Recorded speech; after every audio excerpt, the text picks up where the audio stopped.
Praise the Lord. ದೇವರಿಗೆ ಸ್ತೋತ್ರ. First of all, I would like to thank God once again that who has enabled us. ಮೊದಲಾಗಿ ನಾನು ದೇವರಿಗೆ ಕೃತಜ್ಞತಾ ಸ್ತುತಿಯನ್ನು ಸಲ್ಲಿಸುವಂತನಾಗಿದ್ದೇನೆ. And I would like to thank God, our dear pastor, for giving us this wonderful opportunity. ಪ್ರಿಯ ಬೋಧಕರಿಗಾಗಿ ಕೃತಜ್ಞತೆಗಳನ್ನು ಸಲ್ಲಿಸುವಂತಾಗಿದೆ, ಏಕೆಂದರೆ ಈ ಒಂದು ಸುಮಧುರ ಅವಕಾಶವನ್ನು ಕೊಟ್ಟಿರುವುದಕ್ಕಾಗಿ. The one who is called us is faithful. The one ಕರೆದಾತನು ನಂಬಿಗಸ್ತನು. The one who is called us is faithful. Yes, we always remember his faithfulness in our life. ಆತನ ನಂಬಿಗಸ್ತಿಕೆಯನ್ನು ನಾವು ಯಾವಾಗಲೂ ನೆನೆಸುವಂತವರಾಗಿದ್ದೇವೆ. Because he has called us to run a race. ಏಕೆಂದರೆ ನಮ್ಮೆಲ್ಲರನ್ನು ಓಟವನ್ನು ಓಡಲಿಕ್ಕಾಗಿ ಕರೆದಿದ್ದ ಆತನು. The race which he has called us is totally different than other race. ಆತನು ಕರೆದಿರುವಂತ ಓಟವು ವಿಭಿನ್ನವಾಗಿದೆ. The race which he is telling us to run is not the race which people run. ಆತನು ಕರೆದಿರುವಂತ ಓಟ ಯಾವ ರೀತಿ ಇದೆ, ಮನುಷ್ಯರು ಕರೆಯುವಂತ ಓಟ ಅಲ್ಲ, ಇದು ವ್ಯತ್ಯಾಸವಾಗಿದೆ. You know, the athlete run the race. ಒಬ್ಬ ಒಂದು ಓಟಗಾರನು ಓಟವನ್ನು ಓಡ್ತಾನೆ. They run the race to win the gold medal, to silver medal or metal. ಆ ಓಟವನ್ನು ಏನಕ್ಕೋಸ್ಕರ ಓಡ್ತಾನೆ ಅಂದ್ರೆ ಚಿನ್ನದ ಪದಕವನ್ನ ಇಲ್ಲ ಯಾವುದಂತ ಪದಕವನ್ನ ಗಳಿಸಿಕೊಳ್ಳಿಕ್ಕಾಗಿ ಓಡ್ತಾನೆ. But the race which Christ is telling us to run is different than the race the people run in athletes. ಆದರೆ ಕ್ರಿಸ್ತನು ನಮಗಾಗಿ ಕೊಟ್ಟಿರುವಂತ ಓಟವು ವಿಭಿನ್ನವಾಗಿದೆ. ಇದು ಮನುಷ್ಯರು ಕೊಡುವಂತ ಓಟವಲ್ಲದಂತೆ, ಓರ್ವ ಓಟಗಾರನು ಓಡುವಂತ ಓಟವಲ್ಲದಂತೆ ವಿಭಿನ್ನವಾಗಿ ಕಾಣಲ್ಪಡ್ತಾ ಇದೆ. And in today's world we can see the people are running behind the things which does not belongs to them. ನಾವು ಈ ಪ್ರಾಪಂಚಿಕ ಜೀವಿತದಲ್ಲಿ ನೋಡುವಾಗ ಮನುಷ್ಯರೆಲ್ಲ ಯಾವ ರೀತಿ ಓಡ್ತಾ ಇದ್ದಾರೆ, ಯಾವುದಕ್ಕೆ ಓಡಬೇಕು ಅದಕ್ಕೆ ಓಡದೆ ವಿಭಿನ್ನವಾಗಿ ಬೇರೆ ಕಾರ್ಯಗಳಿಗೋಸ್ಕರ ಓಡ್ತಾ ಇದ್ದಾರಂತೆ. They run for the worldly things which does not belongs to us, but rather it belongs to the Satan. ಈ ಲೋಕಕ್ಕೆ ಸಂಬಂಧಪಟ್ಟಿರುವಂಥ ಓಟಕ್ಕೋಸ್ಕರ ಓಡಿ ಓಡಿ ಅದು ತಮಗೆ ಮಾಡದಂಥದ್ದಲ್ಲದಂತೆ ಶತ್ರುವಿಗೆ ಇಷ್ಟಕರವಾಗಿರುವಂಥ ಆ ಒಂದು ಓಟವನ್ನು ಓಡ್ತಾ ಇದ್ದಾರಂತೆ. Because when God thrown the Satan from heaven, he given this world to him. ಏಕೆಂದರೆ ದೇವರು ಆ ಶತ್ರುವನ್ನು ಆ ಸ್ವರ್ಗದಿಂದ ಆಚೆ ದಬ್ಬಿದಾಗ ಏನು ಮಾಡ್ತಾನೆ, ಈ ಲೋಕಕ್ಕೆ ಅಧಿಪತಿಯನ್ನಾಗಿ ಮಾಡ್ತಾನೆ. And the things which are in this world which are not permanent, ಯಾವುದೆಲ್ಲ ಒಂದು ವಸ್ತುಗಳು, ಯಾವುದೇ ಒಂದು ಈ ಲೋಕಕ್ಕೆ ಸಂಬಂಧಪಟ್ಟಂತ ಪ್ರತಿಯೊಂದು ಶಾಶ್ವತ ಅಲ್ಲ. and most of the people today run for the things which are not permanent. ಇದೇ ರೀತಿ ಶಾಶ್ವತವಲ್ಲದೆ ಇರುವಂತ ಕಾರ್ಯಗಳಿಗೋಸ್ಕರ ಓಡ್ತಾ ಇದ್ದಾರಂತೆ ಈ ಲೋಕದ ಜನಗಳು. And you know that when Satan came to tempt Jesus Christ in the wilderness, ನಿಮಗೆಲ್ಲರಿಗೂ ಗೊತ್ತಾ, ಶತ್ರುವು ಯೇಸು ಕ್ರಿಸ್ತನನ್ನು ಆ ಒಂದು ಅರಣ್ಯ ಪ್ರಾಂತ್ಯದಲ್ಲಿ ಶೋಧನೆಗೊಳಗಾಗಿಸಿದಾಗ he was showing all the worldly things, all the kingdoms, ಈ ಲೋಕಕ್ಕೆ ಪ್ರಕಾರವಾಗಿರುವಂಥ ಎಲ್ಲ ಇಷ್ಟಕರವಾಗಿರುವಂಥ ವಸ್ತುಗಳನ್ನೆಲ್ಲವನ್ನು ನೋಡಿಸಿ ಏನು ಮಾಡ್ತಾ ಇದ್ದಾರಂತೆ, ಆಸೆ ಪಡಿಸ್ತಾ ಇದ್ದಂತೆ ಶತ್ರು. Why do you think that Satan was showing only worldly things? ನೀವೇನು ಅನ್ಕೊಳ್ತೀರಾ, ಬರೀ ಒಂದು ಭೂಲೋಕಕ್ಕೆ ಸಂಬಂಧಪಟ್ಟಂತ ವಸ್ತುಗಳನ್ನು ಮಾತ್ರ ಶತ್ರು ನೋಡಿಸಿ ಆಸೆ ಪಡಿಸ್ತಾ ಇತ್ತು? Why he was not able to show the heavenly things to Jesus Christ? ಯಾಕೆ ಆ ಶತ್ರುವು ಸ್ವರ್ಗೀಕ ವಸ್ತುಗಳನ್ನು ನೋಡಿಸ್ಲಿಕ್ಕೆ ಆಗಲಿಲ್ಲ? You know why he was showing the worldly things? ನಿಮಗೆ ಗೊತ್ತಾ ಯಾಕೋಸ್ಕರ ಈ ಭೂಲೋಕಕ್ಕೆ ಸಂಬಂಧಪಟ್ಟಂತ ವಸ್ತುಗಳನ್ನು ನೋಡಿಸ್ತಿದ್ನು? Because the worldly things are given to Satan. ಏಕೆಂದರೆ ಈ ಲೋಕಕ್ಕೆ ಸಂಬಂಧಪಟ್ಟಂತ ಪ್ರತಿಯೊಂದು ವಸ್ತುಗಳನ್ನ ಶತ್ರುವಿನ ಅಧೀನದಲ್ಲಿದೆ. The heavenly things he was not able to explain to Jesus. He was not able to tell to Jesus, if you bow down to me, if you worship me, I will give you the heavenly things.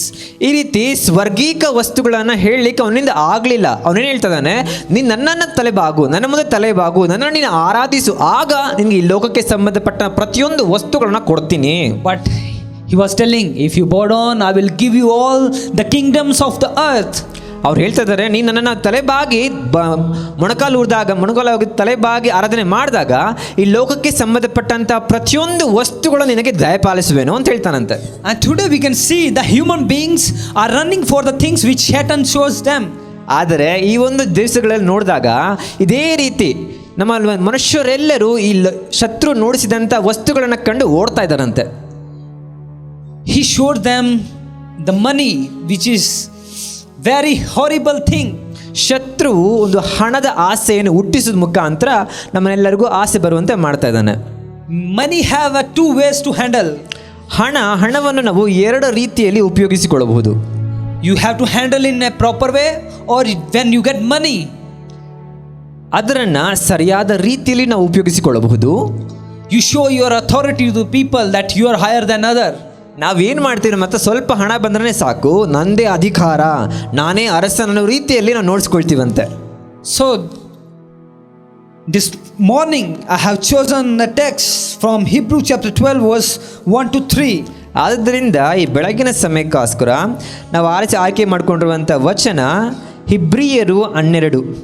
Because the race which Christ has set for us is totally different than other race.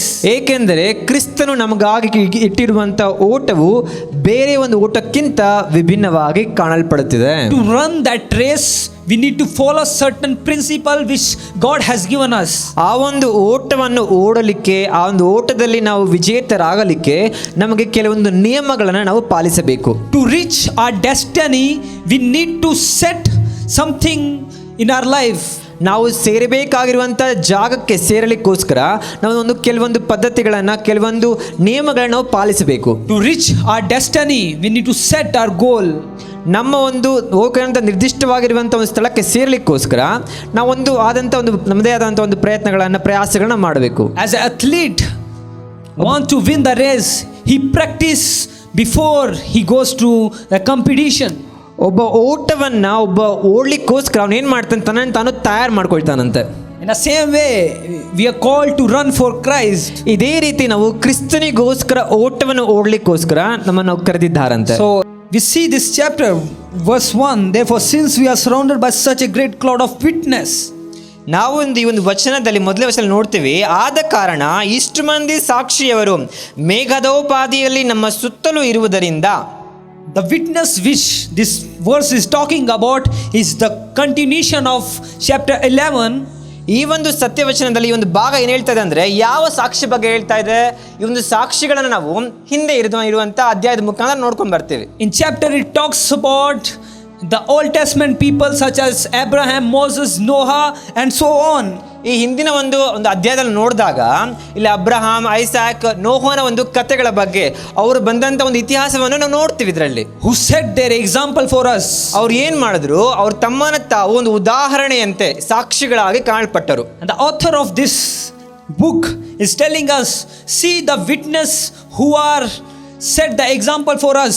ಈ ಒಂದು ಅಧ್ಯಾಯದ ಒಂದು ಲೇಖಕನ ಹೇಳ್ತಾ ಇದ್ದಾನೆ, ನೋಡಿರಿ ಈ ಒಂದು ಸಾಕ್ಷಿಯನ್ನು, so that you can follow their example to run the race. ಯಾಕೆ ಈ ಸಾಕ್ಷಿನ ನೋಡ್ಬೇಕಂದ್ರೆ, ನಾವುಗಳು ಸಹ ಅದರಂತೆಯೇ ನಾವು ಹಿಂದೆ ಹೋಗಿ ಆ ಒಂದು ನಮಗೆ ಇರುವಂತ ಓಟವನ್ನು ನಾವು ಸಾಧಿಸಲಿಕ್ಕೋಸ್ಕರ. He says that throw everything that which hindered us to run the race. ನಮಗೆ ವಿರುದ್ಧವಾಗಿರುವಂತ ಎಲ್ಲ ತಡೆಗಳನ್ನೆಲ್ಲವನ್ನು ಒಡೆದು ಹಾಕಿ ಈ ಓಟವನ್ನು ಓಡಿರಿ. What hinder us to run a race? ನಮಗೆ ಈ ಒಂದು ಓಟವನ್ನು ಓಡಲಿಕ್ಕೆ ಯಾವುದು ತಡೆ ಇದೆ? What do you think which will hinder us to run a race which Christ has set before us? ನಿಮಗೆ ಏನು ಅನಿಸುತ್ತದೆ? ನಮಗೋಸ್ಕರ ಒಂದು ಓಟ ಇದೆ, ಆ ಓಟವನ್ನು ಓಡಲಿಕ್ಕೆ ಯಾವ ತಡೆ ಆಗಿರಬಹುದು? Can I have answer from the seniors? Yes, worldly pleasures. ಲೌಕಿಕ ಇಚ್ಛೆಗಳು. What will hinder us to run a race which Christ has set before us? ಒಂದು ಓಟವನ್ನ, ಒಂದು ಕ್ರಿಸ್ತನು ನಮಗೋಸ್ಕರ ಇಕ್ಕಿರುವಂತ ಓಟವನ್ನ ನಾವು ಓಡಲಿಕ್ಕೆ ಇರುವಂತ ತಡೆ ಏನು? Chetan, okay. Yes, both are as the worldly pleasure. The worldly pleasure comes from Satan. ಹೌದು, ಇದರಂತೆ ಈ ಲೌಕಿಕ ಇಚ್ಛೆಗಳು ಈ ಶತ್ರು ಆಗಿರುವಂತ ಸಾತಾನನಿಂದಲೇ ಬರುವಂತದ್ದಾಗಿದೆ. Because the world is given to Satan. ಏಕೆಂದ್ರೆ ಈ ಲೋಕವನ್ನು ಶತ್ರುವಿನ ಕೆಳಗೆ ಅಧಿಪತಿಯನ್ನಾಗಿ ಮಾಡಿದೆ. It doesn't mean that we are belong to Satan. ಆದ್ರಿಂದ ನಾವು ಅನ್ಕೋಬಾರ್ದು ನಾವೆಲ್ಲರೂ ಶತ್ರುವಿಗೆ ಸೇರಿದವರು ಅಂತ. We belongs to Christ. ನಾವೆಲ್ಲರೂ ಕ್ರಿಸ್ತನಿಗೆ ಸೇರಿದವರಾಗಿದ್ದೇವೆ. Amen, hallelujah. Because ಏಕೆಂದರೆ the Satan, the worldly things are given to him, not the people of God. ಶತ್ರುವಿನ ಕೆಳಗೆ ಲೌಕಿಕ ಸಂಬಂಧಪಟ್ಟಂತ ವಸ್ತುಗಳನ್ನ ಕೊಟ್ಟಿದ್ದೇವೆ ಹೊರತು ದೇವರ ಮಕ್ಕಳನ್ನ ಕೊಟ್ಟಿಲ್ಲ. We belongs to Christ. ನಾವು ಕ್ರಿಸ್ತನಿಗೆ ಸ್ವಂತ. to leave this worldly pleasure to run the race which he has set before us. ಈ ಲೌಕಿಕ ಇಚ್ಛೆಗಳನ್ನ ಬಿಟ್ಟು ನಮಗೋಸ್ಕರ ನಿರ್ದಿಷ್ಟವಾಗಿಟ್ಟಿರುವಂತ ಓಟವನ್ನ ಓಡಲಿಕ್ಕೋಸ್ಕರ, To run that race, ಆ ಓಟವನ್ನು ಓಡಲು we need to do first thing in our life. ನಾವು ಮೊದಲನೇದಾಗಿ ಒಂದನ್ನು ಮಾಡಬೇಕು. We need to run with perseverance. ನಾವು ನಮ್ಮಲ್ಲೇ ಇರುವಂತ ಒಂದು ನಂಬಿಕೆಯಿಂದ ಹೋಗ್ಬೇಕು. In verse first it says, the third part, let us run with perseverance the race mark out for us. ಇದರಲ್ಲಿ ಹೇಳ್ತದೆ, ನಮಗೆ ಅಭ್ಯಂತರ ಮಾಡುವ ಎಲ್ಲ ಭಾರವನ್ನು ಹತ್ತಿಕೊಳ್ಳುವ ಪಾಪವನ್ನು ನಾವು ಸಹ ತೆಗೆದಿಟ್ಟು ನಂಬಿಕೆಯನ್ನು ಹುಟ್ಟಿಸುವ ಪೂರೈಸುವವನು ಆಗಿರುವ ಯೇಸುವಿನ ಮೇಲೆ ದೃಷ್ಟಿಸಿ ಓಟವನ್ನು ಓಡಬೇಕು. What do you think? Why he is telling us to run with perseverance? ಏನಕ್ಕೆ ಈ ಒಂದು ಪೂರೈಸುವಿಕೆಯಿಂದ ಓಡಬೇಕು ಅಂತ ಹೇಳ್ತಾ ಇದ್ದಾನೆ? Because in our life we will face so many temptation, so many struggles. ಏಕೆಂದರೆ ನಮ್ಮ ಜೀವಿತದಲ್ಲಿ ನೋಡಿದಾಗ ಅನೇಕ ಶೋಧನೆಗಳು, ಪರಿಶೋಧನೆಗಳು, ದುಃಖಗಳನ್ನು ನಾವು ಅನುಭವಿಸ್ತೇವೆ. Which will pull us to go into sin. ಏನು ಮಾಡ್ತದೆ? ಇದೆಲ್ಲವೂ ನಮ್ಮನ್ನು ಒಂದು ಪಾಪಕ್ಕೆ ಒಳಗೆ ಪಡಿಸುತ್ತದೆ. Which will take us away from the Lord. ಏನು ಮಾಡ್ತದೆ? ಈ ರೀತಿ ಮಾಡೋದ್ರಿಂದ ದೇವರಿಂದ ನಾವು ದೂರ ಆಗ್ತಾ ಹೊರಟೋಗ್ಬಿಡ್ತೀವಿ. The author of this book is telling us to leave all the things which hinder us to run for Christ and run with perseverance. ಈ ಅಧ್ಯಾಯದ ಲೇಖಕನು ಹೇಳ್ತಿದ್ದಾನೆ, ಈ ಲೋಕಕ್ಕೆ ಸಂಬಂಧಪಟ್ಟಂತ ಎಲ್ಲಾ ಇಚ್ಛೆಗಳನ್ನ ಬಿಟ್ಟು ಒಂದು ನಾನು ಸಾಧಿಸುತ್ತೇನೆ ಎನ್ನುವಂತ ಪ್ರೋತ್ಸಾಹದಿಂದ ನಾವು ಓಡಿರಿ. Yes, the temptations, the struggles are part of life. ಹೌದು, ಶೋಧನೆಗಳು, ದುಃಖಗಳು, ಸಮಸ್ಯೆಗಳು ನಮ್ಮ ಜೀವಿತಕ್ಕೆ ಸ್ವಂತ. ಹೌದು, But it doesn't mean that you don't have to run your race. ಇದರಿಂದ ನಾವು ಅಂದ್ಕೋಬಾರ್ದು ಇದೆಲ್ಲ ಇರೋದ್ರಿಂದ ನನಗೆ ಓಡೋದಿಕ್ಕೆ ಆಗೋದಿಲ್ಲ ಅಂತ. With all the temptation, with all the struggles, with all the pain, you need to run your race with perseverance. ಹೌದು, ನಾವು ಇದೇ ಒಂದು ಸಮಸ್ಯೆಗಳಿಂದ ಎಲ್ಲ ನೋವು, ಕಷ್ಟ, ಕಣ್ಣೀರಿನಿಂದಲೇ ನಮ್ಮ ಒಂದು ಓಟವನ್ನು ನಾವು ಓಡಬೇಕಾಗಿದೆ. As I shared before, the pastor, the missionary who was serving in the mission field, ನಾವು ಮೊದಲೇ ಹೇಳಿದಂತೆ ಒಬ್ಬ ದೈವ ಸೇವಕನು ಮಿಷನರಿ ಫೀಲ್ಡ್ ಅಲ್ಲಿ ಒಂದು ಸೇವೆಯನ್ನು ಮಾಡುತ್ತಿರುವಾಗ, though he is facing problem, ಅವನಿಗೆ ಅನೇಕ ಸಮಸ್ಯೆ ಇತ್ತು, though he is bearing the pain, ಅವನಿಗೆ ಅನೇಕ ದುಃಖವು, ನೋವಿತ್ತು, but yet they are running the race which Christ has set before us with perseverance. ಆದರೂ ಸಹ ಕರ್ತನು ಅವನಿಗೋಸ್ಕರ ಇಟ್ಟಿರುವಂತ ಒಂದು ಓಟವನ್ನ ಒಂದು ಪೂರೈಸುವಿಕೆಯೊಂದಿಗೆ, ಪ್ರೋತ್ಸಾಹಕದೊಂದಿಗೆ ಓಟವನ್ನು ಓಡಿದನು. The thing why he is telling us to run with perseverance, ಏಕೆ ಒಂದು ಪೂರೈಸುವಿಕೆಯಿಂದ ನಾವು ಓಟವನ್ನು ಓಡಬೇಕು? is that when we get the temptation, our mind will set on the things to solve the problems, how we can get relief from the problems. ನಮಗೆ ಈ ರೀತಿ ಶೋಧನೆಗಳು, ಕಷ್ಟಗಳು ಬಂದ್ಬಿಟ್ಟ ನಾವೇನನ್ಸುತ್ತೆ, ಯಾವ ರೀತಿ ಈ ಸಮಸ್ಯೆ ನಾನು ಇದರಿಂದ ಬಿಡುಗಡೆ ಹೊಂತೀನೋ ಅನ್ನುವಂಥ ಆಲೋಚನೆ ನಮ್ಮನ್ನ ಬೇರೆ ಒಂದು ಮಾರ್ಗಕ್ಕೆ ಕಲ್ತ್ಕೊಂಡು ಹೋಗ್ಬಿಡ್ತದೆ. And we don't want to spend our time with God. ಈ ರೀತಿ ಸಮಸ್ಯೆಗಳು ಏನು ಮಾಡ್ತದೆ, ನಮ್ಮನ್ನು ದೇವರಿಂದ ದೂರ ಮಾಡಿ ದೇವ ಸನ್ನಿಧಾನದಲ್ಲಿ ಕುತ್ಕೊಂಡು ಪ್ರಾರ್ಥನೆ ಮಾಡೋಕ್ಕೂ ಸಹ ಸಮಯ ಇರೋದಿಲ್ಲ. We just focus on the problems rather than focusing on Christ.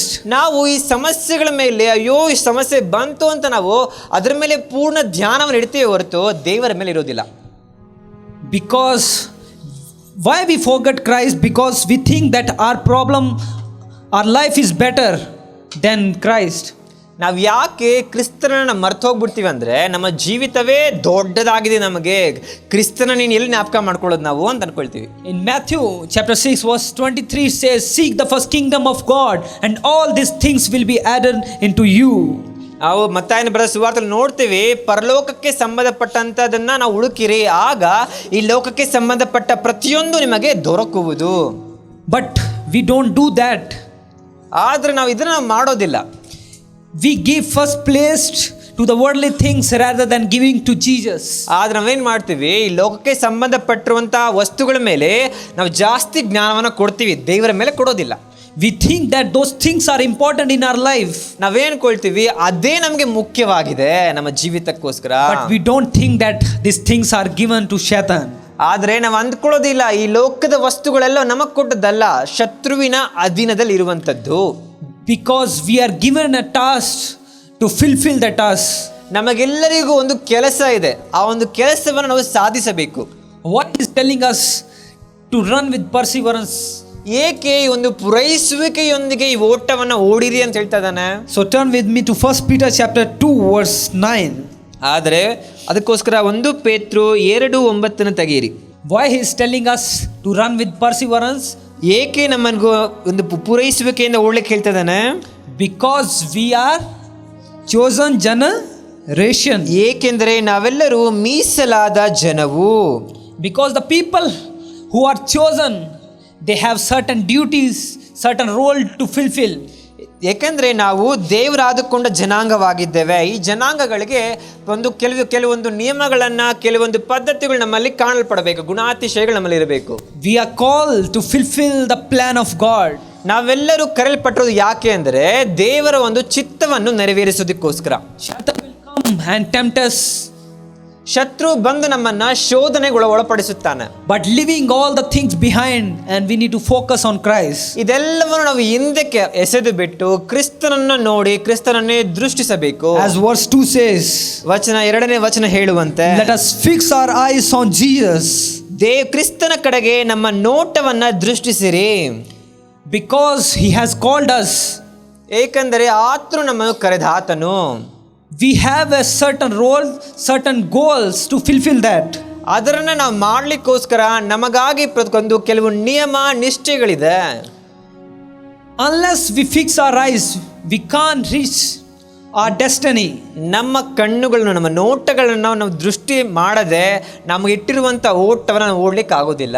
Suppose you want to go to Bangarapet. ನಾವು ಅಂದ್ಕೊಳ್ಳೋಣ ನಾವು ಬಂಗಾರಪೇಟೆಗೆ ಹೋಗ್ಬೇಕು ಅಂತ. Which road is easy? ಯಾವ ಒಂದು ಮಾರ್ಗ ಸುಲಭವಾಗಿದೆ? Is it the main road or any shortcut way you want to go? ಒಂದು main ರೋಡಾ ಇಲ್ಲ ಒಂದು ಶಾರ್ಟ್ ರೋಡ್ ಆಗಿದೆಯಾ? Which road will be better for you? ಯಾವ ಒಂದು ಮಾರ್ಗವು ಉತ್ತಮವಾಗಿದೆ? Is it the main road, right? Because on the main road you will get bus. ಯಾಕಂದ್ರೆ ಮುಖ್ಯ ದಾರಿಯಲ್ಲಿ ನಮಗೆ bus ಸಿಕ್ಕುತ್ತದೆ. You know, if I go from this way, I will reach on my destiny. ನಮಗೆ ಗೊತ್ತು ಈ ಒಂದು ಮಾರ್ಗದಲ್ಲಿ ಹೋದಾಗ ನಾವು ಹೋಗ್ಬೇಕಾಗಿರುವಂತ ಸ್ಥಳವನ್ನ ನಾವು ಸೇರ್ತೀವಿ. And if you think that I want to go Bangarapet and you take bus to KGF, ನೀವು ಬಂಗಾರಪೇಟೆಗೆ ಹೋಗ್ಬೇಕು ಅಂತ ಹೇಳ್ಬಿಟ್ಟು KGF ಹೋಗುವಂತ ಬಸ್ ಅನ್ನು ಹಿಡಿದ್ರೆ ಏನಾಗುತ್ತೆ? do you think that you will reach to your destiny? ನೀವು ಅನ್ಕೊಂಡ್ರಂತೆ ನೀವು ಬಂಗಾರಪೇಟೆಗೆ ಆಗೋದಕ್ಕೆ ಸಾಧ್ಯನಾ? Never. ಇಲ್ಲ. Because you have chosen the wrong way. ಏಕೆಂದ್ರೆ ನೀವು ಹೋಗಬೇಕಾಗಿರುವಂತ ಮಾರ್ಗವು ಸರಿಯಾದ ಮಾರ್ಗವಲ್ಲ. To reach our destiny, you need to fix your eyes to reach that destiny. ನಾವು ಹೋಗಬೇಕಾಗಿರುವಂತ ಒಂದು ಜಾಗಕ್ಕೆ ಹೋಗಲು ನಮ್ಮದಾದಂತ ಒಂದು ದೃಷ್ಟಿ ನಾವು ಇಟ್ಕೊಳ್ಬೇಕು. And the same way God has kept a race for you. ಅದೇ ರೀತಿ ದೇವರು ನಮಗೋಸ್ಕರ ಒಂದು ಓಟವನ್ನು ಸಹ ಇಟ್ಟಿದ್ದಾನೆ. To reach that destiny, ಆ ಒಂದು ನಿರ್ದಿಷ್ಟವಾದಂತ ಸ್ಥಳವನ್ನು ಸೇರಲು you need to fix your eyes on Christ. ನಿಮ್ಮ ಕಣ್ಣುಗಳನ್ನು ಕ್ರಿಸ್ತನ ಕಡೆಗೆ ದೃಷ್ಟಿಸಿಕೊಳ್ಳಬೇಕು. Have you seen a horse? ಒಂದು ಕುದುರೆ ನೋಡಿದೀರಾ? How many of you seen a horse? ಕುದುರೆ ಎಷ್ಟು ಮಂದಿ? Almost everyone have seen the horse. You know, when they want to take horse somewhere, ಒಂದು ಕುದುರೆ ನಾವೆಲ್ಲ ತಗೊಂಡೋಗ್ಬೇಕು ಅಂತ ಆದಾಗ they keep some things near to their eyes. ಆ ಒಂದು ಕಣ್ಣಿಗೆ ಪಕ್ಕದಲ್ಲಿ ಏನೋ ಒಂದು ಇಕ್ತಾರೆ. Because it should not see here and there. ಏಕೆಂದ್ರೆ ಅದು ಆ ಕಡೆ ಈ ಕಡೆ ನೋಡಬಾರ್ದು. Because if they don't keep that one, horse can run anywhere. ಅದನ್ನ ಇಟ್ಟಿಲ್ಲ ಅಂದ್ರೆ ಅದು ಏನ್ ಮಾಡುತ್ತೆ, ಆ ಕಡೆ ಈ ಕಡೆ ಓಡೋಗ್ಬಿಡ್ತದೆ. Because if they don't put, horse will get distracted from the goal. ಅದನ್ನ ಹಾಕದೇ ಇದ್ದರೆ ಆ ಒಂದು ಕುದುರೆಗಿರುವಂತ ಓಟವನ್ನ ಸರಿಯಾಗಿ ಓಡೋದಿಲ್ಲ. And you can't take the horse where you want. ಆ ಒಂದು ಕುದುರೆನ ನೀವು ಎಲ್ಲಿ ಕರ್ಕೊಂಡೋಗ್ಬೇಕು ಅಂತ ಅನ್ಕೊಂಡಿದೀವೋ ಅಲ್ಲಿ ಕರ್ಕೊಂಡೋದಕ್ಕೆ ಸಾಧ್ಯ ಆಗೋದಿಲ್ಲ. And the same way, when you want to go to your destiny, ಅದರಂತೆಯೇ ನೀವು ಸೇರಬೇಕಾಗಿರುವಂತ ಸ್ಥಳಕ್ಕೆ ಹೋಗಲು if you don't keep your eyes on that destiny, ನೀವು ಹೋಗಂತ ದೃಷ್ಟಿ ಅದರ ಮೇಲೆ ದೃಷ್ಟಿ ಇಡದೆ ಹೋದರೆ you will get distracted. ನಿಮಗೆ ಸಹ ಅದರಿಂದ ನೀವು ಚದರಿಸಿಕೊಂಡು ಹೋಗ್ಬಿಡ್ತೀವಿ. And the same way, when Jesus was walking on the water, ಅದೇ ರೀತಿ ಯೇಸು ಕ್ರಿಸ್ತನು ಸಹ ನೀರಿನ ಮೇಲೆ ನಡೆಯುತ್ತಿರುವಾಗ and one of his disciples saw, ಒಬ್ಬ ಶಿಷ್ಯನು ಆತನನ್ನು ಕಂಡು, and he said to Jesus, ಕ್ರಿಸ್ತನನ್ನು ಕಂಡು ಹೇಳಿದನು, can I come? ನಾನು ಬರಲಾ? Can I come? ನಾನು ಸಹ ನಡೆಯಲ್ಲ ನಿಮ್ಮ ಜೊತೆಲಿ. Can I walk on the water as you are walking? ನೀವು ನೀರಿನ ಮೇಲೆ ನಡೆಯುವಂತೆ ನಾನು ಸಹ ನಡೆಯಲ್ಲ? Jesus said, yes, come. ಯೇಸು ಕ್ರಿಸ್ತನು ಹೇಳಿದನು, ಬಾ. and he started to step on water. ಅವನು ಒಂದು ನೀರಿನ ಮೇಲೆ ಮೆತ್ತಗೆ ಹೆಜ್ಜೆಯನ್ನು ಇಟ್ಟನು. And he started walking on water slowly. ಅವನು ನೀರಿನ ಮೇಲೆ ಮೆತ್ತಗೆ ಮೆಲ್ಲಗೆ ನಡೆಯುತ್ತಾ ಹೋದನು. He was looking at Jesus and walking. ಅವನು ಕ್ರಿಸ್ತನ ಮೇಲೆ ನೋಡುತ್ತಾ ಆ ಒಂದು ನಡೆದನು. And he went to the halfway. ಆ ಒಂದು ಅರ್ಧ ಮಾರ್ಗಕ್ಕೆ ಹೋಗಿ, and he saw that water is around him. ಅಲ್ಲಿ ಸುತ್ತಮುತ್ತಲಿರುವಂತಹ ನೀರನ್ನು ನೋಡಿ he got distracted. ಅವನಿಗೆ ಏನಾಯ್ತು, ಒಂದು ಆಲೋಚನೆಗಳೆಲ್ಲ ಬೇರೆ ಕಡೆ ಹೊರಟೋಯ್ತು. The eyes which he was focusing on Jesus, ಅವನ ಕಣ್ಣಿನ ದೃಷ್ಟಿ ಯೇಸು ಕ್ರಿಸ್ತನ ಮೇಲೆ ಮೊದಲಿತ್ತು. it started looking around the water. ಅವನ ದೃಷ್ಟಿ ಏನಾಯ್ತು, ಇವಾಗ ಆ ಕಡೆ ಈ ಕಡೆ ನೋಡ್ತಾ ಇದೆಯಂತೆ. and started to sink in water. ಏನಾಯ್ತು, ಒಂದು ಕದಲಿಸಲಿಕ್ಕೆ ಆರಂಭವಾಯಿತು. and telling to Jesus, save me.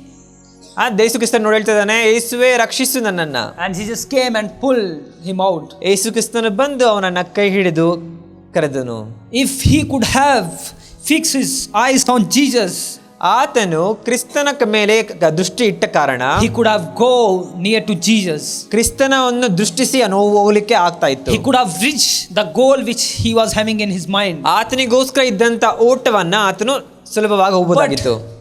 he was looking around and got distracted. ಆದ್ರೆ ಅವನು ಏನ್ ಮಾಡ್ತಾನೆ, ಆ ಕಡೆ ನೋಡಿ ಆ ಒಂದು ಆಲೋಚನೆಗಳೆಲ್ಲ ಬೇರೆ ಕಡೆ ಹೋಗಿತ್ತು. the same way when we look around and get distracted, ಅದರಂತೆಯೇ ನಾವು ಸಹ ಬೇರೆ ನಮಗೆ ಸೇರದೇ ಇರುವಂತಹ ವಿಚಾರಗಳನ್ನ ನೋಡಿ ನಮ್ಮನ್ನು ನಾವು ಚದರಗೊಳಿಸಿಕೊಂಡಾಗ we will get distracted definitely. ನಾವು ಸಹ ಇದರಂತೆಯೇ ಹೊಂದಿಕೊಳ್ತೇವೆ. we will not reach our goal which we have. ನಮಗೋಸ್ಕರ ಇಟ್ಟಿರುವಂತಹ ಒಂದು ಓಟವನ್ನು ನಮ್ಮಿಂದ ಓಡಲಿಕ್ಕೆ ಸಾಧ್ಯವಾಗುವುದಿಲ್ಲ. yes, everyone is not called for the ministry of God. ಹೌದು, ದೇವರ ಸೇವೆಗೋಸ್ಕರ ಎಲ್ಲರನ್ನು ಕರೆದಿಲ್ಲ. we have different purposes. ಹೌದು, ನಮಗೆ ಒಂದು ಬೇರೆ ಸಂಕಲ್ಪಗಳು ಉದ್ದೇಶಗಳು ಉಂಟು. but one way or another way we can serve God. ಆದ್ರೆ ಒಂದು ರೀತಿ ಅಲ್ಲದೆ ಇನ್ನೊಂದು ರೀತಿ ದೇವರನ್ನು ನಾವು ಸೇವೆ ಮಾಡಬಹುದು. it is not that you have to come on the stage and preach. ಅಲ್ಲ, ನಾವು ಒಂದು ಸ್ಟೇಜ್ ಮೇಲೆ ಬಂದು ಪ್ರಚಾರ ಮಾಡುವುದೇ ಸೇವೆಯಲ್ಲ. that is not the ministry only. ಅದು ಮಾತ್ರವೇ ಸೇವೆಯಲ್ಲ. that is not the purpose which God have called all of us. ಅದಕ್ಕೋಸ್ಕರನೇ ಪ್ರತಿಯೊಬ್ಬರನ್ನು ಕರೆದದ್ದು ಅಲ್ಲ. only few people are called to share his word. ಅದರಲ್ಲೂ ಸಹ ಕೆಲವರನ್ನು ಒಂದು ದೇವರ ಪ್ರಚಾರ ಮಾಡಲಿಕ್ಕೋಸ್ಕರ. but yet all of us have a purpose to do his work. ಆದರೂ ಸಹ ನಮ್ಮೆಲ್ಲರ ಮೇಲೆ ಇರುವಂತಹ ಮುಖ್ಯ ಸಂಕಲ್ಪವು ದೇವರ ಸೇವೆ ಮಾಡುವುದು. it is not that sharing the God's word is only the ministry. ಅಂದು ದೇವರ ಸೇವೆಯನ್ನು ಮಾಡುವುದು ಮಾತ್ರವೇ ಒಂದು ಸೇವೆಯಲ್ಲ. helping others also can be considered as ministry of God. ನಾವು ಇತರರಿಗೆ ಸಹಾಯ ಮಾಡುವುದು ಸಹ ಸೇವೆಯಾಗಿ ನಾವು ಗ್ರಹಿಸಿಕೊಳ್ಳಬಹುದು. showing the love of Christ to others is also considered as ministry of God. ಕ್ರಿಸ್ತನ ಪ್ರೀತಿಯನ್ನು ಇತರರಿಗೆ ತೋರಿಸುವುದು ಸಹ ಸೇವೆಯಾಗಿದೆ. that is also considered as ministry. ಅದನ್ನು ಸಹ ದೈವ ಸೇವೆಯಾಗಿದೆ. that is also considered as serving the Lord. ಅದು ಸಹ ಕರ್ತನ ಸೇವೆಯನ್ನು ಮಾಡುವುದು ಆಗಿದೆ. and the third thing we can see that here, ಮೂರನೆಯದು ನಾವು ಇದನ್ನು ನೋಡಬಹುದು. consider him who is endures such a opposition from sinful man. ಆತನನ್ನು ತಿಳಿದುಕೊಂಡಿರುವಂತೆ he says that consider Christ as example. in another word I would say, ನಾ ಇದರಿಂದ ಹೇಳುವುದು ಮುಖಾಂತರ ಇನ್ನೊಂದು ವಚನ ಹೇಳ್ತಾ ಇದೆ, ಆತನನ್ನು ಸಹ ಗ್ರಹಿಸಿಕೊಳ್ಳಿರಿ. why he is telling us to consider Christ as example? ಯಾಕೆ ಕ್ರಿಸ್ತನನ್ನು ಕುರಿತು ನಾವು ಗ್ರಹಿಸಿಕೊಳ್ಳಬೇಕು? and as we see in 1 Peter chapter 2 verse 9, it says that you because you belongs to Christ. ನಾವು 1 ಪೇತ್ರ 2:9 ಹೇಳ್ತಾರೆ, ನಾವು ಕ್ರಿಸ್ತನಿಗೆ ಸ್ವಂತವಾಗಿದ್ದೇವೆ. because he has called you out of darkness. ಏಕೆಂದರೆ ಆತನು ನಮ್ಮನ್ನು ಕತ್ತಲಿಂದ ಬಿಡಿಸಿ ಬೆಳಕಿನೆಡೆಗೆ ನಡೆಸಿದ ಆತನು. because you belongs to Christ. ಏಕೆಂದರೆ ನಾವೆಲ್ಲರೂ ಕ್ರಿಸ್ತನ ಸ್ವಂತ ಆಗಿದ್ದೇವೆ. because you are considered as holy nation. ಏಕೆಂದರೆ ನಾವು ಪರಿಶುದ್ಧ ದೇಶವಾಗಿ ಕಾಣಲ್ಪಡ್ತಾ ಇದ್ದೇವೆ. to proclaim his kingdom to the people who are unknown to his word. ಏಕೆಂದರೆ ಆತನ ಒಂದು ಶುಭ ಸಂದೇಶವನ್ನು ಅನೇಕ ಅನ್ಯರಿಗೆ ಸಾರಲ್ಪಡುವಂತ ಒಂದು ಮಾಧ್ಯಮವಾಗಿ ಕಾಣಲ್ಪಡ್ತಾ ಇದ್ದೇವೆ. and why he is telling us to consider Christ as example? ಏಕೆ ಕ್ರಿಸ್ತನನ್ನು ನಾವು ಒಂದು ಮಾದರಿಯಾಗಿ ಗ್ರಹಿಸಿಕೊಳ್ಳಬೇಕು? because he showed the love ಏಕೆಂದ್ರೆ ಆತನು ತೋರಿಸಿದಂತ ಪ್ರೀತಿ, as John chapter 3 verse 16 it says, ಯೋಹಾನ 3:16 ಹೇಳ್ತದೆ, he loved the world ಆತನಿಗೆ ಲೋಕದ ಮೇಲೆ ಪ್ರೀತಿ ಉಂಟಾಯಿತು and he given his only begotten son. ಆತನು ತನ್ನ ಒಬ್ಬನೇ ಮಗನನ್ನು ಕೊಟ್ಟನು. The love which God has shown us ಆ ಪ್ರೀತಿಯು ಕರ್ತನು ನಮ್ಮ ಕುರಿತು ಇದ್ದಂತ ಪ್ರೀತಿ is in Christ. ಆ ಒಂದು ಪ್ರೀತಿ ಕ್ರಿಸ್ತನಲ್ಲಿ ಉಂಟು. That is why the verse is saying, consider him as example. ಆದ್ದರಿಂದಲೇ ವಚನ ಹೇಳ್ತದೆ, ಕ್ರಿಸ್ತನನ್ನು ಒಂದು ಮಾದರಿಯಂತೆ ನೆನೆಸಿಕೊಳ್ಳಿರಿ. To show the love of Christ, ಕ್ರಿಸ್ತನ ಪ್ರೀತಿಯನ್ನು ತೋರಿಸೋದಕ್ಕೋಸ್ಕರ, to show the love of God to the people ಆ ಒಂದು ಕ್ರಿಸ್ತನ ಪ್ರೀತಿಯನ್ನು ದೇವ ಮಕ್ಕಳಿಗೆ ತೋರಿಸೋದಕ್ಕೋಸ್ಕರ, who are filled with the hate. ಯಾಕಂದ್ರೆ ಅನೇಕರಲ್ಲಿ ಹಾಗೆ ಇದೆ. Because we have a purpose to show to the people that for what purpose we are called. ನಮ್ಮಲ್ಲಿ ಒಂದು ಉದ್ದೇಶ ಇದೆ, ಆ ಒಂದು ಪ್ರೀತಿಯನ್ನು ತೋರಿಸೋದಕ್ಕೋಸ್ಕರ. ಆ ಉದ್ದೇಶವೇನು? And Paul it says, I have fought a good fight. Paul ಹೇಳ್ತಾನೆ, ನಾನು ಉತ್ತಮ ಓಟವನ್ನ ಓಡಿದ್ದೇನೆ. Follow me as I follow Christ. ನನ್ನನ್ನು ಹಿಂಬಾಲಿಸಿರಿ, ಏಕೆಂದ್ರೆ ನಾನು ಕ್ರಿಸ್ತನನ್ನು ಹಿಂಬಾಲಿಸುತ್ತಾ ಇದ್ದೇನೆ. And we need to teach to the people, as we are following Christ, you also follow Christ. ನಾವು ಅನೇಕರಿಗೆ ಹೇಳಿಕೊಡಬೇಕು, ನಾವು ಕ್ರಿಸ್ತನನ್ನು ಹಿಂಬಾಲಿಸ್ತಾ ಇದ್ದೀವಿ, ನಮ್ಮನ್ನು ಕಣ್ಣು ನೀವು ಹಿಂಬಾಲಿಸಿರಿ, ಹಿಂದೆ ಬನ್ನಿರಿ. How you will show to the people that you follow Christ? ಯಾವ ರೀತಿ ಅವ್ರಿಗೆ ತೋರ್ಪಡಿಸ್ತೀರಾ ನೀವು ಸಹ ಕ್ರಿಸ್ತನನ್ನು ಹಿಂಬಾಲಿಸುತ್ತಾ ಇದ್ದೀರಿ ಅಂತ. How you will show the Christ that you are following Christ to other people who don't know about Christ? ಯಾವ ರೀತಿ ಈ ರೀತಿ ಜನಗಳಿಗೆ ನೋಡಿಸ್ತೀರಾ ನೀವು ಸಹ ಕ್ರಿಸ್ತನನ್ನು ನಂಬಿದ್ದೀರಿ, ಕ್ರಿಸ್ತನನ್ನು ಹಿಂಬಾಲಿಸ್ತಾ ಇದ್ದೀರಿ ಅಂತ. What would be the way you will take to show to the people that you follow Christ? ಯಾವ ಮಾರ್ಗವನ್ನ ನೀವು ಉಪಯೋಗಿಸ್ತೀರಾ, ಯಾವ ಮಾರ್ಗವನ್ನ ನೀವು ಹಾಕಿಕೊಂಡು ನೋಡಿಸ್ತೀರಾ? Can I have some answers that what would be the way that you want to take to show that you follow Christ? ನೀವು ಯಾವುದ್ರ ಮುಖಾಂತರ ಕ್ರಿಸ್ತನನ್ನ ನಾನು ಹಿಂಬಾಲಿಸ್ತಾ ಇದ್ದೀನಿ ಅಂತ ನೋಡಿಸ್ತೀರಾ? Is it our money which will show to the people? ನಮ್ಮ ಹತ್ರ ಹಣ ಎಷ್ಟಿದೆ ಅಂತ ನೋಡಿಸೋದ್ರ ಮುಖಾಂತರ ನೋಡಿಸ್ತೀರಾ? Is it our building, that big building we have? Is it our big car we have that which show that you follow Christ? ನಮ್ಮ ಹತ್ರ ದೊಡ್ಡ ಬಂಗಲೆ ಇದೆ, ದೊಡ್ಡ ಕಟ್ಟಡ ಇದೆ, ದೊಡ್ಡ ಕಾರ್ ಇದೆ, ಇದ್ರ ಮುಖಾಂತರ ನೋಡಿಸ್ತೀರಾ ನಾವು? No, my dear people of God. ಇಲ್ಲ ಪ್ರಿಯ ದೈವ ಮಕ್ಕಳೇ, it is our life which will show to the people that we follow Christ. ಇದು ನಮ್ಮ ಜೀವಿತವು ಕರ್ತನನ್ನು ನೋಡಿಸುತ್ತದೆ, ಕರ್ತನನ್ನು ನಾವು ಹಿಂಬಾಲಿಸ್ತಾ ಇದೀವಿ ಅಂತ. It is the love which we have in us. ಆ ಪ್ರೀತಿ ನಮ್ಮಲ್ಲಿರುವಂತ ಆ ಪ್ರೀತಿಯು, the love which Christ has put in our heart, ಕ್ರಿಸ್ತನು ನಮ್ಮಲ್ಲಿ ಇಟ್ಟಿರುವಂತಹ ಪ್ರೀತಿ, we need to show to the people. ಆ ಒಂದು ಪ್ರೀತಿಯಿಂದ ನಾವು ಅನೇಕ ಜನರಿಗೆ ತೋರಿಸಬೇಕಾಗಿದೆ. We need to help the people. ಆ ರೀತಿ ಮಾಡೋದ್ರ ಮುಖಾಂತರ ನಾವು ಸಹಾಯವನ್ನು ಮಾಡಬೇಕಾಗಿದೆ. Love doesn't mean that you just say your words that I love you, I care for you. ಪ್ರೀತಿ ಅಂದ್ರೆ ನನ್ನನ್ನ ಪ್ರೀತಿಸುತ್ತೇನೆ, ನಾನು ನಿನ್ನನ್ನ ಪ್ರೀತಿಸುತ್ತೇನೆ ಅಂತ ಹೇಳುವುದು ಮಾತ್ರ ಅಲ್ಲ. It should be shown in action. ಈ ಒಂದು ಪ್ರೀತಿಯನ್ನ ಮಾತ್ರ ಮಾತುಗಳಲ್ಲದೆ ನಾವು ಮಾಡುವಂತ ಕಾರ್ಯದಲ್ಲೂ ಸಹ ನೋಡಿಸಬೇಕಾಗಿದೆ. God also could have share that I love the word and I have given my son. ದೇವರು ಸಹ ಹೇಳಿರಬಹುದು, ನಾನು ಲೋಕವನ್ನು ಪ್ರೀತಿಸುತ್ತಾ ಇದ್ದೇನೆ, ನಾನು ರೀತಿ ಮಾಡ್ತೀನಿ ಅಂತ. God also could have said, right? ದೇವರು ಸಹ ಹೇಳಿರ್ಬೋದಲ್ವಾ? But he put in practice. ಆದ್ರೆ ಅವನು ಏನ್ ಮಾಡಿದ್ರು, ಕಾರ್ಯವನ್ನು ಮಾಡಿದರು. He given his begotten son for us. ಅವರು ತನ್ನ ಸ್ವಂತ ಮಗನನ್ನೇ ನಮಗೋಸ್ಕರ ಬಲಿದಾನವಾಗಿ ಕೊಟ್ಟರು. So that our life could be a success. ಏಕೆಂದ್ರೆ ನಮ್ಮ ಜೀವಿತವು ಅಂಧಕಾರದಲ್ಲಿದ್ದಂತ ಜೀವಿತವನ್ನ ಮಾರ್ಗವನ್ನು ನೋಡಿಸೋದು ಮುಖಾಂತರ. And can anyone read verse 10, 1 Peter chapter 2? Once you are not the people of, ಮೊದಲು ನೀವೇ ಪ್ರಜೆಯಾಗಿರಲಿಲ್ಲ, but now you are what? People of God. ಈಗ ನೀವು ದೇವ ಜನರಾಗಿದ್ದೀರಿ.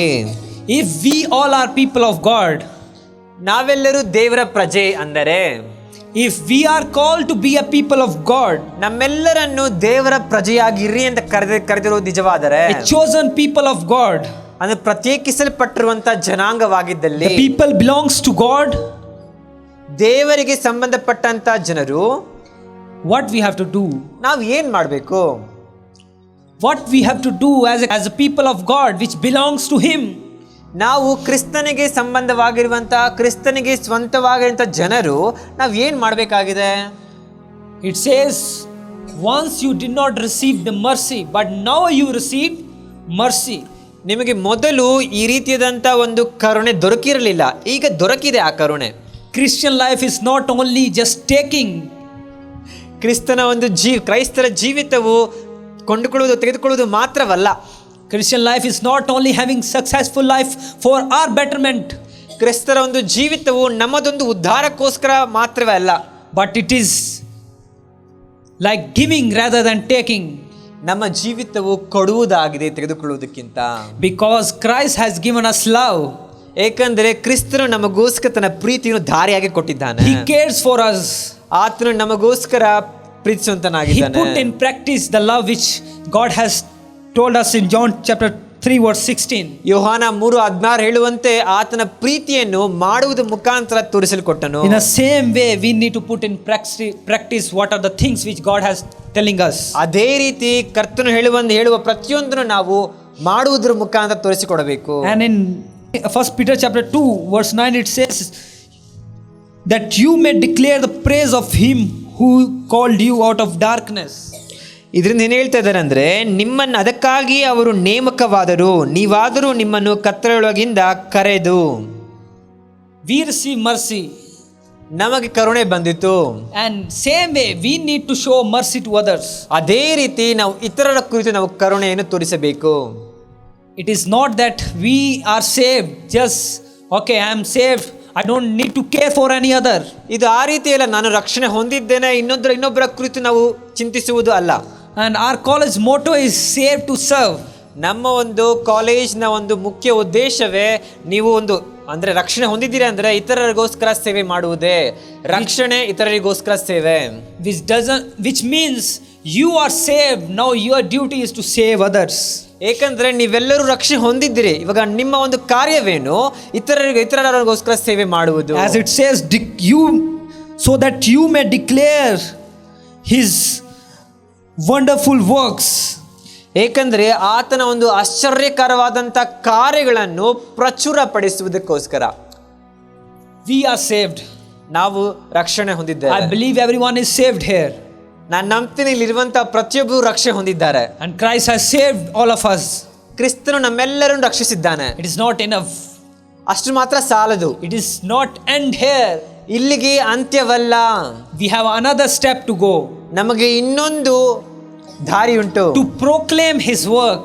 ಅದು ಏನಂದ್ರೆ ನಾವು ದೇವರ ಒಂದು ಶುಭ ಸಂದೇಶವನ್ನ ಪ್ರಕಟಪಡಿಸುವುದು. By showing to the people that Christ has shown mercy, Christ has shown love to us. ಈ ರೀತಿ ಲೋಕದಲ್ಲಿರುವಂತ ಜನರಿಗೆ ಕ್ರಿಸ್ತನ ಪ್ರೀತಿಯನ್ನು, ಕ್ರಿಸ್ತನ ಕೃಪೆಯನ್ನು, ಕರುಣೆಯನ್ನು ತೋರಿಸುವುದು. Proclaiming the words which he have shown us, the promises which he have given us. ಕರ್ತನು ಮಾಡಿರುವಂತಹ ವಾಗ್ದಾನಗಳನ್ನು ತೋರಿಸಿಕೊಡುವಂತದ್ದು. As in chapter 12 Hebrew we sees that we need to consider him as our example. Hebrew 12 ಹೇಳುವಂತ ಪ್ರಕಾರ ನಾವು ಆತನನ್ನು ಒಬ್ಬ ಮಾದರಿಯಂತೆ ಎಣಿಸಿಕೊಳ್ಳಬೇಕು. Why he is telling us to take example of Christ? ಯಾಕೆ ಆತನು ಒಂದು ಕ್ರಿಸ್ತನ ಒಂದು ಉದಾಹರಣೆ ತೆಗೆದುಕೊಳ್ಳಬೇಕು ಅಂತ ಹೇಳ್ತಿದ್ದಾನೆ? Because when we take the example of Christ, ಏಕೆಂದರೆ ಕ್ರಿಸ್ತನ ಒಂದು ಉದಾಹರಣೆ, ಒಂದು ಮಾದರಿಯನ್ನು ತೆಗೆದುಕೊಂಡಾಗ we will not go weary and lose our heart. ನಾವು ದಣಿದು ಬಳಲಿ ಹೋಗುವುದಿಲ್ಲ. Because in our life we may face so many difficulties, so many problems, so many troubles. ನಮ್ಮ ಜೀವಿತದಲ್ಲಿ ನಾವು ಅನೇಕ ಸಮಸ್ಯೆಗಳು, ಕಷ್ಟಗಳು, ದುಃಖಗಳನ್ನು ಅನುಭವಿಸಬಹುದು. But yet when we follow the example of Christ, ಆದರೆ ಕ್ರಿಸ್ತನನ್ನು ಒಬ್ಬ ಮಾದರಿಯಾಗಿ ಇಟ್ಟುಕೊಂಡು ನಾವು ನಡೆದಾಗ, when we consider him as our example, ಆತನನ್ನು ನಮ್ಮ ಒಂದು ಉದಾಹರಣೆಯಾಗಿ ನಾವು ನೆನೆಸಿಕೊಂಡಾಗ we will not lose our heart in the time of troubles. ಈ ರೀತಿ ಶೋಧನೆಗಳು, ಕಷ್ಟಗಳು ಬಂದಾಗ ನಾವು ಸೋತು ಹೋಗೋದಿಲ್ಲ. We will not lose our heart in the time of temptations. ಈ ರೀತಿ ಶೋಧನೆಗಳು ನಮ್ಮನ್ನ ಭೀಕರವಾಗಿ ಬಂದಾಗಲೂ ಸಹ ನಾವು ಹಿಂಜರಿದು ಹೋಗೋದಿಲ್ಲ. We will remember the call which he has called us. ನಾವು ನಮ್ಮ ಕರ್ತನು ಕರೆದಂತ ಒಂದು ಉದ್ದೇಶವನ್ನು, ಒಂದು ಸಂಕಲ್ಪವನ್ನು ನಾವು ನೆನೆಸಿಕೊಳ್ಳುತ್ತೇವೆ. Once again I just want to remind all of us, ಮತ್ತೊಂದು ಸಲ ನಿಮಗೆಲ್ಲರಿಗೂ ಹೇಳಲು ಇಚ್ಛಿಸುತ್ತೇನೆ, we need to run our race with perseverance. ನಾವು ಒಂದು ಪೂರೈಸುವಿಕೆಯೊಂದಿಗೆ ನಮ್ಮ ಓಟವನ್ನು ನಾವು ಓಡಬೇಕಾಗಿದೆ. Because the worldly things belongs to, ಏಕೆಂದ್ರೆ ಲೋಕಕ್ಕೆ ಸಂಬಂಧಪಟ್ಟಂತ ವಸ್ತುಗಳು ಯಾರಿಗೆ ಸಂಬಂಧ? it belong to Shaitan. ಅದು ಒಂದು ಶತ್ರುವಾಗಿರುವಂತಹ ಸಾತಾನಿಗೆ ಸ್ವಂತವಾಗಿದೆ. And Satan will try to bring those things in front of our eyes. ಏನ್ ಮಾಡ್ತಾನೆ ಸಾತಾನನು, ಈ ಒಂದು ಕಾರ್ಯಗಳನ್ನ ನಮ್ಮ ಮುಂದೆ ತೆಗೆದುಕೊಂಡು ಬಂದು ತಗೋ ಅಂತ ಆಸೆ ಪಡಿಸ್ತಾನೆ. But we need to put all those things away. ನಾವೇನ್ ಮಾಡ್ಬೇಕು, ಅದನ್ನೆಲ್ಲವನ್ನು ತೊರೆದು ಬಿಡಬೇಕು. And we need to run our race with perseverance. ನಮ್ಮ ಓಟವನ್ನ ಒಂದು ಪೂರೈಸಿಕೆಯೊಂದಿಗೆ ಓಡಬೇಕು. We need to fix our eyes on Jesus. ನಮ್ಮ ಒಂದು ನೋಟವನ್ನ ಕ್ರಿಸ್ತನ ಕಡೆಗೆ ನಾವು ದೃಷ್ಟಿಸಿಕೊಳ್ಳಬೇಕು. We need to set our eyes on Jesus. ನಮ್ಮೊಂದು ನೋಟವನ್ನ, ನಮ್ಮ ದೃಷ್ಟಿಯನ್ನ ಕ್ರಿಸ್ತನ ಕಡೆಗೆ ಇಡಬೇಕು. So that we will not sink like Peter. ನಾವು ಒಂದು ಪೇತ್ರನು ತಡಮರಿಸಿದಂತೆ ನಾವು ತಡಮರಿಸಲಾರದಂತೆ. Even though he was a disciple of Jesus, ಆತನು ಒಬ್ಬ ಕ್ರಿಸ್ತನ ಶಿಷ್ಯನಾಗಿದ್ದರೂ ಸಹ, but yet he was distracted. ಅವನಿಗೂ ಸಹ ಶೋಧನೆ ಉಂಟಾಯ್ತು. And he started to sink in water. ಅವನು ಏನ್ ಮಾಡ್ದ, ಒಂದು ನೀರಿನಲ್ಲಿ ಮುಳುಗೋದಕ್ಕೆ ಪ್ರಾರಂಭಿಸಿದ. We all are the disciple of Christ. ನಾವೆಲ್ಲರೂ ಕ್ರಿಸ್ತನ ಶಿಷ್ಯರಾಗಿದ್ದಾರೆ. We need to fix our eyes on Jesus. ನಮ್ಮ ನೋಟವನ್ನು ಕ್ರಿಸ್ತನ ಕಡೆಗೆ ದೃಷ್ಟಿಸಿಕೊಳ್ಳಬೇಕು. So that we will not sink like Peter. ಆ ಪೇತ್ರನಂತೆ ನಾವು ತಡಮರಿಸಲಾಗದಂತೆ. Just we need to run with perseverance and fix our eyes on ಈ Christ. ಒಂದು ಪೂರೈಸುವಿಕೆಯೊಂದಿಗೆ ಕರ್ತನ ಕಡೆಗೆ ದೃಷ್ಟಿ ಇಡುತ್ತಾ ಓಡಬೇಕು. And take the example of Christ. ಅಂದು ಕ್ರಿಸ್ತನನ್ನು ಒಬ್ಬ ಉದಾಹರಣೆಯಾಗಿ, ಮಾದರಿಯನ್ನಾಗಿ ನೆನೆಸಿಕೊಳ್ಳಬೇಕು. His own disciple cheated him. ಆತನ ಒಬ್ಬ ಸ್ವಂತ ಶಿಷ್ಯನೇ ಆತನನ್ನು ಮೋಸ ಮಾಡಿದ. His own disciple put him in the hands of others. ಅವನ ಸ್ವಂತ ಶಿಷ್ಯನೇ ಅನ್ಯರ ಒಂದು ಕೈಗೆ ಕರ್ತನನ್ನು ಹಿಡಿದುಕೊಟ್ಟ. But yet he defeated the death. ಆದರೂ ಸಹ ಸಾವನ್ನು ಗೆದ್ದಾತನು ಕ್ರಿಸ್ತನಾಗಿದ್ದಾನೆ. Hallelujah. He defeated the Satan.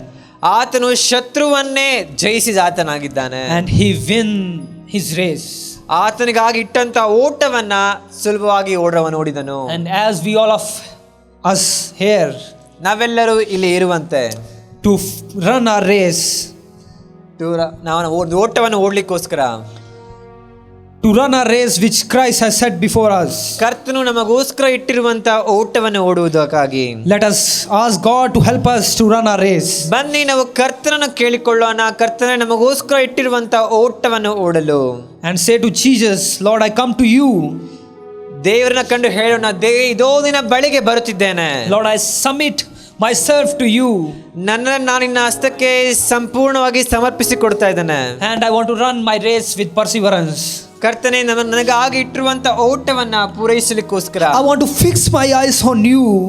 ನನ್ನ ಒಂದು ದೃಷ್ಟಿನ ನಿನಗೋಸ್ಕರ ನಾನು ಇಟ್ಟಿದ್ದೇನೆ. I want to consider you as my example rather than any other. ಕರ್ತನೇ, ನಿನ್ನನ್ನು ನಾನು ಒಬ್ಬ ಮಾದರಿಯಾಗಿ ಇಟ್ಟುಕೊಂಡಿದ್ದೇನೆ, ಬೇರೆ ಯಾರನ್ನು ಅಲ್ಲದೆ. Let us say to Jesus, Lord, I submit my heart to you. ಬನ್ನಿ ನಾವು ಹೇಳೋಣ, ನಮ್ಮ ಹೃದಯಗಳ ನಿಮಗೋಸ್ಕರ ಇಟ್ಟಿದ್ದೇನೆ. Say to Lord, I give my heart to you. ಬನ್ನಿ ದೇವರಿಗೆ ಹೇಳೋಣ, ನಮ್ಮ ಹೃದಯಗಳ ನಿನಗೋಸ್ಕರ ಕೊಟ್ಟಿದ್ದೇನೆ. Let us close our eyes. ಬನ್ನಿ ನಮ್ಮ ಕಣ್ಣುಗಳನ್ನು ಮುಚ್ಚುತ್ತಾ, let us close our eyes, ಕಣ್ಗಳೇ moody, and look to Lord and ask, ಕರ್ತರೇ ನೋಕಿ, Lord, ಕರ್ತಾವೆ, from today, இந்த நாள் முதலும் I give my heart to you. என்னுடைய இதயத்தை உனக்காக தருவேன். I give my soul to you, Lord. என்னுடைய ஆவி ஆத்ம சரீரத்தை உனக்காக தருவேன். Help me to run my race with perseverance. எனக்காக இருக்கிற அந்த ஓட்டத்தை ஓட கிருபை தாரும். Help me to run my race so that I can fix my eyes on you. ಹೌದು, ನನಗೋಸ್ಕರ ಇಟ್ಟಿರುವಂತ ಓಟವನ್ನು ಓಡಲಿಕ್ಕೆ ಸಹಾಯ ಮಾಡು. Help me to consider you my example, O Lord. ನನಗಾಗಿಟ್ಟಿರುವಂತ ಒಂದು ಉದಾಹರಣೆಯನ್ನು ಇಟ್ಕೊಂಡು ಓಡಲಿಕ್ಕೆ ಕೃಪೆ ತೋರಿಸು. Lord, you have called us and we believe you will be faithful to us till the end of our race. ಕರ್ತನೇ, ನಮ್ಗೆ ಗೊತ್ತು ಕರೆದಾತನು ನಂಬಿಗಸ್ತನು, ಕೊನೆವರೆಗೂ ನಡೆಸುವ ಆತನಾಗಿದ್ದಾನೆ ಆ ಓಟವನ್ನು ಓಡಲಿಕ್ಕೆ. Let us ask God to help us. ಬನ್ನಿ ದೇವರನ್ನು ಕೇಳಿಕೊಳ್ಳೋಣ, ನಮಗೆ ಸಹಾಯ ಮಾಡಲಿಕ್ಕೆ. Let us submit our life to him. ಬನ್ನಿರಿ ನಮ್ಮ ಒಂದು ಜೀವಿತವನ್ನ ಸಮರ್ಪಿಸಿಕೊಳ್ಳೋಣ.